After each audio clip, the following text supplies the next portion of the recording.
দুটি পাতা একটি কুড়ি কিংবা আধ্যাত্মিক রাজধানী। দেশের উত্তর পূর্বাঞ্চলের শহর সিলেট জাতীয় রাজনীতি থেকে শুরু করে সংস্কৃতি, অর্থনীতি, অভিবাসন সবকিছুর সঙ্গে গভীরভাবে জড়িত এক অঞ্চল।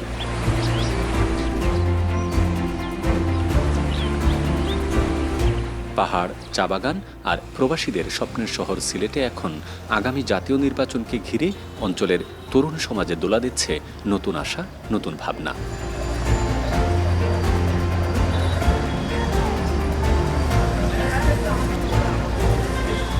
দেশের ভবিষ্যৎ নির্মাণে যে প্রজন্ম সবচেয়ে বেশি প্রভাব রাখবে, তারা এখন ভোটের বাক্সের সামনে দাঁড়িয়ে নিজেদের সিদ্ধান্ত ভাবছে নতুনভাবে।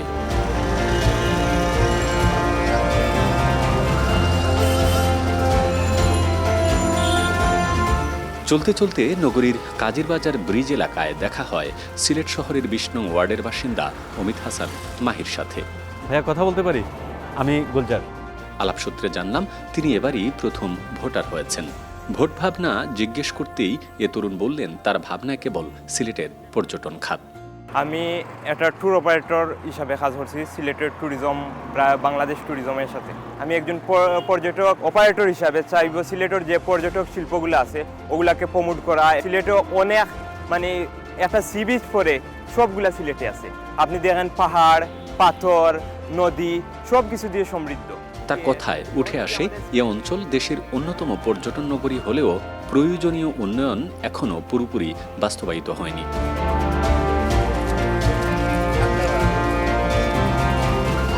সমৃদ্ধ প্রকৃতি থাকার কারণে সিলেটে প্রতি বছর হাজার হাজার দেশি বিদেশি পর্যটককে আকর্ষণ করে, কিন্তু অবকাঠামো, যোগাযোগ, আবাসন ও আধুনিক পর্যটন সেবায় রয়েছে বড় ধরনের ঘাটতি। ট্যুরিজম সেক্টরের দায়িত্বটা পেতাম তাহলে প্রথমে আমাদের ট্রান্সপোর্ট ব্যবস্থা এইটা আগে ঠিক করার চেষ্টা করতাম।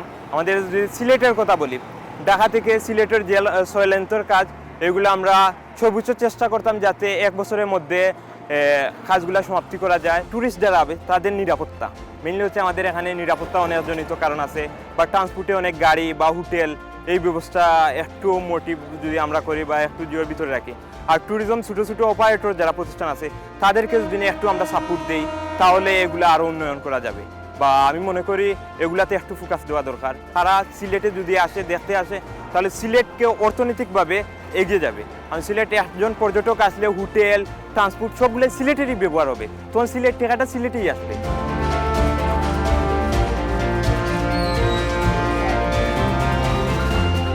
সদ্য উচ্চ মাধ্যমিক পাশ করা অন্নপূর্ণা দেব অনন্যা সিলেট শহরের ৩ নং ওয়ার্ডের বাসিন্দা। ভোটে নতুন, তাই তারও ভাবনা জুড়ে নতুন কিছু। সিলেটের সামাজিক নিরাপত্তা, নাগরিক সুবিধা বৃদ্ধি, শিক্ষা ব্যবস্থার বৈষম্য দূরীকরণ আর নিরাপদ রাষ্ট্র ব্যবস্থাই তার একমাত্র চাওয়া। একটা রাষ্ট্রের মেইন বা মূল যে স্তম্ভটা সেটা হচ্ছে একটা সমাজ। তো সমাজের যদি নিরাপত্তা থাকে, নিরাপত্তা যদি রাষ্ট্র দিতে পারে সমাজকে, তাহলে আমার মনে হয় যে রাষ্ট্রটা আরও উন্নত হবে। কারণ আমি যদি রাষ্ট্রের জন্য কোনো কাজ করি, রাষ্ট্রের নাগরিক হিসাবে, আমার মাথায় যদি এটা থাকে যে আমি একজন সিকিউর, আমি অভয় দিতে পারি রাষ্ট্র আমাকে যে আমি এই কাজটা করতে পারবো, আমার কোনো সমস্যা হবে না বা আমি নিরাপদ আছি, তাহলে অবশ্যই আমি রাষ্ট্রের জন্য কিছু করতে পারবো।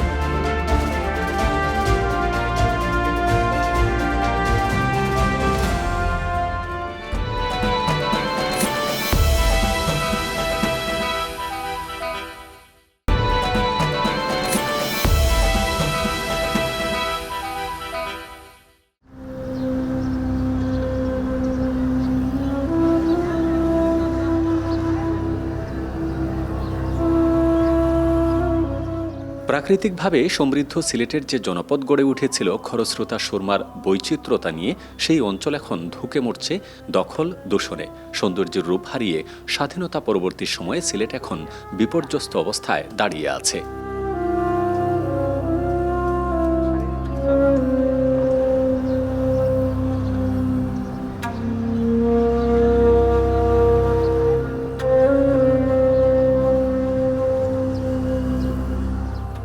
পরিকল্পনাহীন নগরায়নী এখন গলার কাটা সিলেটের তরুণ তুর্কিদের কাছে। প্রথম ভোটার হিসেবে নাহিদ আহমেদের সাথে সিলেটের প্রাণ প্রকৃতি নিয়ে আলাপকালে উঠে আসে এসব তথ্য। এই যে আমরা এখন যে জায়গাটিতে রয়েছি সুরমা নদী, জি, এই জি। সুরমা নদীর উপরেই সিলেট শহরটা গড়ে উঠেছিল। জি। আগে নদীর পরিবেশটা আসলে কেমন ছিল? আসলে আগে আমরা ছোটোবেলায় যেগুলো দেখতাম যে সিলেটে এরকম অনেক পানি ছিল বা সুরমা গাঙ্গে দেখা যেত, তো এটা গাং বা নদী খুব সুন্দর লাগতো, বা বড় বড় ট্রলার বা জাহাজ এগুলো যাইতো। তারপর থেকে তো এখন যত দিন যাচ্ছে বুঝ হচ্ছে আমাদের, দেখতে পাচ্ছি যে নদীটাও ছোটো হচ্ছে, পানি ময়লা আবর্জনা এগুলা মানুষ ফেলতেছে। এই যে পলিথিনগুলা বা প্লাস্টিক জাতীয় যেগুলা মানুষ ফেলতেছে, পানিও মানে নোংরা হচ্ছে, পরিবেশটাও দূষণ হচ্ছে। তো আমি চাইবো যে এগুলা থেকে আমরা কীরকম বিরত থাকতে পারি, ওইটা নিয়ে একটু চিন্তা করতে হবে, বা সিলেটের পরিবেশটা কীরকম সুন্দর হয় ওইটা নিয়ে একটু ভাবতে চাইছি।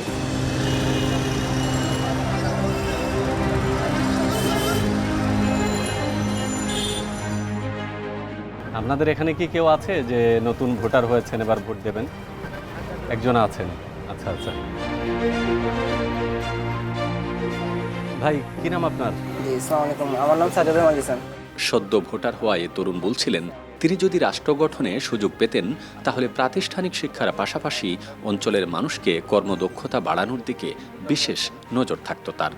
নতুন ভোটার হয়েছেন, ভোটের ক্ষেত্রে নতুন ভাবনায় কি আছে আপনার?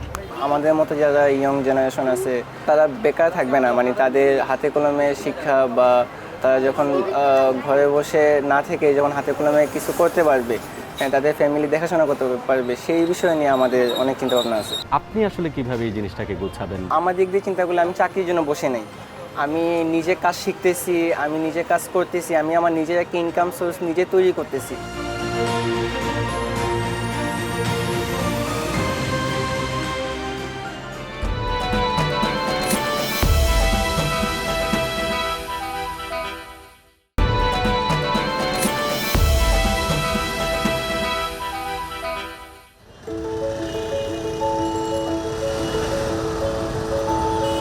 সিলেটের সাগরদিঘির পাড়ে দেখা হয় কলি বেগমের সাথে। সদ্য ভোটার হওয়ায় এ তরুণী চাকুরির পাশাপাশি তিনি নিজেও একজন ক্ষুদ্র উদ্যোক্তা। ভোটে নতুন, তাই নাগরিক ভাবনায়ও ঘটে তার বহিঃপ্রকাশ। পিছিয়ে পড়া জনগোষ্ঠী, বিশেষ করে নারীদের কল্যাণমুখী করে গড়ে তোলাই তার প্রধান লক্ষ্য। ধরেন এখন আপনি এই অঞ্চলের বা এই শহরের একজন প্রতিনিধিত্বকারী মানুষ, সেক্ষেত্রে আপনি কোন জিনিসটা আগে করবেন? আচ্ছা, প্রথমে হচ্ছে আমি তাদের কর্মসংস্থানের সুযোগ সুবিধা করে দেব। তারপর হচ্ছে তাদের নিরাপত্তার যে বিষয়টা আছে, নিরাপত্তার ব্যবস্থা করে দেব, যাতে নারীরা সব জায়গায় নিরাপদ থাকতে পারে, নিরাপদভাবে চলাফেরা করতে পারে সেটা। এবং অবশ্যই কর্মসংস্থানের মাধ্যমে তার আর্থিক উন্নয়নের দিকটা খেয়াল রাখবো। নারী এবং পুরুষ যাতে সমান তালে এগিয়ে যেতে পারে সে ব্যবস্থা করবো।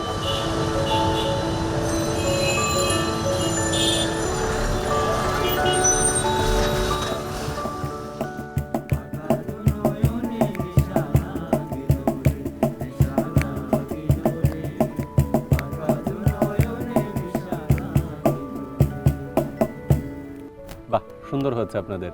নিশ্চয় সবাই এই কলেজের শিক্ষার্থী। এখানে এবার ভোটার আছেন কারা? সবাই মানে এখানে যারা আছেন সবাই নতুন ভোটার হয়েছেন। সিলেটের এমসি কলেজে বিকেলের অবসরে আড্ডা দিচ্ছিলেন নতুন প্রজন্মের কয়েকজন। সবাই শিক্ষার্থী এবং এবারই তারা তাদের নাগরিক মতামতের সুযোগ অর্জন করেছেন। আড্ডায় সামিল হই আমরাও। জানতে চাই তাদের ভাবনায় নির্বাচন কেন্দ্রিক কি পরিবর্তন আনতে চান তারা। শাহজালাল রহমতুল্লাহ আলাইহি এবং শাহপুরান রহমতুল্লাহ আলাইহি সহ 360 আউলিয়ার এই সিলেট অঞ্চল এবং শ্রী চৈতন্যের এই উর্বর জমিতে আসলে আমরা বসবাস করি শিল্প সংস্কৃতি নিয়েই। আমাদের সিলেটের শিল্প সংস্কৃতি পুরো বাংলাদেশের মধ্যেই সমৃদ্ধ, কিন্তু সেটার সেই পরিমাণ আমরা সমাদৃত হতে পারছি না, বা সেইটার যে সংরক্ষণ নিয়ে কাজ হচ্ছে না। ইতিহাস অথবা ঐতিহ্যের বাইরে আসলে আমরা কোনো মানুষই না, কারণ ইতিহাস থেকে বা সংস্কৃতি থেকে যদি আমরা বিচ্যুত হয়ে যাই তাহলে সেটি আমাদের সমাজ এবং মানে সর্বোপরি একটি রাষ্ট্রের জন্য সেটি মানে একটি হুমকি স্বরূপ হয়ে যাবে।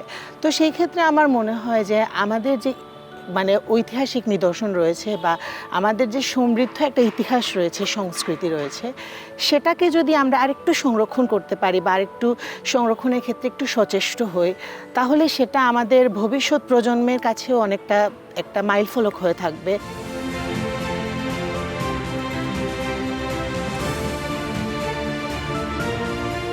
তরুণদের ভাবনা, দূরদৃষ্টি ও উদ্যমী গড়ে উঠতে পারে আগামীর সিলেট। সমাজ, প্রশাসন ও নীতি নির্ধারকেরা যদি তরুণদের কণ্ঠকে গুরুত্ব দেয়, তবে আগামী দিনের সিলেট হবে আরও পরিকল্পিত, আরও আধুনিক, প্রযুক্তি নির্ভর ও বাসযোগ্য একটি সুন্দর শহর।